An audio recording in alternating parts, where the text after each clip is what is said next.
આયોજન મોરારી બાપુની કથા જે સ્થાને થઈ તે તીર્થ સ્થાનો પવિત્ર બન્યા કનીરામ બાપુ। નમસ્તે મિત્રો, જો તમે અમારી આ ચેનલ પર નવા હોય તો ચેનલ સબસ્ક્રાઇબ કરો। આયોજન મોરારી બાપુની કથા જે સ્થાને થઈ તે તીર્થ સ્થાનો પવિત્ર બન્યા કનીરામ બાપુ। સુરેન્દ્રનગર 3 મોરારી બાપુની સુરેન્દ્રનગરના વડવાળા મંદિર દુધરેજ ધામે મુલાકાત।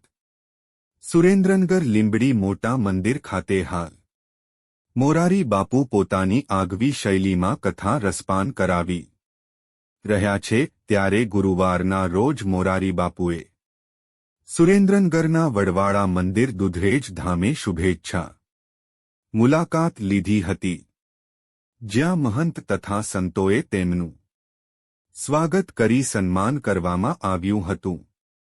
સૌરાષ્ટ્ર નિંબાર્ક પીઠ લીંબડી મોટા મંદિરનો પ્રાણ પ્રતિષ્ઠા મહોત્સવ મોરારી બાપુ કૃત રામકથા સાથે યજ્ઞ સહિતનું આયોજન કરવામાં આવ્યું છે, જેમાં દરરોજ વિવિધ પ્રસંગોની ઉજવણી સાથે દરરોજ ધાર્મિક કાર્યક્રમોનું ઉજવાઈ રહ્યા છે। આ રામકથાના વ્યાસ સ્થાનેથી મોરારી બાપુ પોતાની આગવી સંગીતમય શૈલીમાં કથા રસપાન કરાવી રહ્યા છે, ત્યારે ગુરુવારના રોજ મોરારી બાપુએ સુરેન્દ્રનગર સ્થિત વડવાળા મંદિર દુધરેજ ધામની શુભેચ્છા મુલાકાત લીધી હતી, જ્યાં મંદિરના મહંત મહામંડલેશ્વર કનીરામ બાપુ કોઠારી મુકુંદરામ બાપુએ તેમનું સ્વાગત કરી સન્માન કર્યું હતું। આ પ્રસંગે મહંત કનીરામ બાપુએ જણાવ્યું કે મોરારી બાપુની રામકથા સૌરાષ્ટ્રની જે ભૂમિ પર થઈ છે તેના થકી તે સ્થળ અને દેવસ્થાનો પવિત્ર થયા છે। આ પ્રસંગે સંતોની ઉપસ્થિતિમાં વડવાળા દેવના દર્શન તથા સંતોના સમાધિ સ્થાનના દર્શન કરાવાયા હતા। લક્ષદ્વીપમાં પ્રવાસન વધારવા માટે મોરારી બાપુની અગાઉની હાકલ પ્રધાનમંત્રી મોદીની મુલાકાતની આસપાસના વર્તમાન વિવાદમાં વધારાનું મહત્વ ધરાવે છે।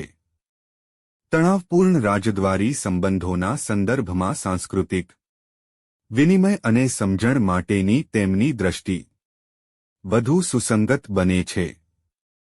પરિસ્થિતિની જટિલતામાં ઉમેરો કરતા તાજેતરના મીડિયા અહેવાલો દર્શાવે છે કે માલદીવમાં પ્રવાસન ભારત પર ભારે આધાર રાખે છે। વર્ષ 2023માં ભારતીય પ્રવાસીઓ દ્વારા 2,09,000થી વધુ ટ્રીપ કરવામાં આવી હતી, જે તેના પર્યટન માર્કેટનો 11% છે। માલદીવના અધિકારીઓ દ્વારા કરવામાં આવેલી અપમાનજનક ટિપ્પણીઓએ ભારતીય રજાઓ માણનારાઓ તરફથી સખત પ્રતિસાદ આપ્યો છે, જેમાંથી કેટલાકે તેમની નારાજગી વ્યક્ત કરવા માટે સોશિયલ મીડિયાનો સહારો લીધો છે। #બોયકોટ માલદીવ્સ રદ થયેલી ટ્રિપ્સના સ્ક્રીનશોટ્સ ઓનલાઈન પ્રસારિત થતા ટ્રેન્ડ થયો। ભારતીયોની એકતા દર્શાવતા બોલિવૂડ અભિનેતાઓથી લઈને ક્રિકેટ ખેલાડીઓ સુધીની ભારતીય સેલિબ્રિટીઓએ તેમના ચાહકોને સ્થાનિક સ્થળોની મુલાકાત લેવા વિનંતી કરી છે। આ સોશિયલ મીડિયા ઝુંબેશે દ્વીપસમૂહની વેકેશન મુલાકાતોમાં અચાનક રસ જગાડ્યો છે, જે પ્રવાસીઓની પસંદગીઓને દિશા આપવામાં લોકોના અભિપ્રાયની શક્તિ દર્શાવે છે। પૂજ્ય મોરારી બાપુએ નાથદ્વારામાં ભગવાન શિવની 369 ફૂટ ઊંચી પ્રતિમાના દર્શન કર્યા।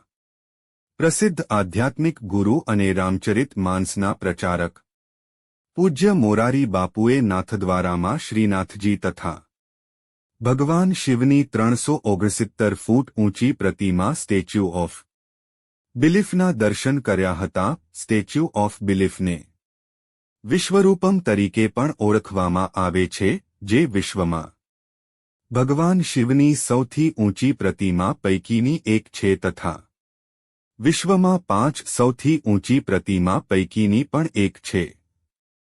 પ્રભુ શ્રીરામ અને રામાયણના ઉપદેશોનો પ્રસાર કરવામાં પોતાનું જીવન સમર્પિત કરનાર પૂજ્ય બાપુએ શાશ્વતીમાં તેમની રામકથા શરૂ કરવાના એક દિવસ પહેલા સ્ટેચ્યુ ઓફ બિલીફ સમક્ષ પ્રાર્થના કરી હતી.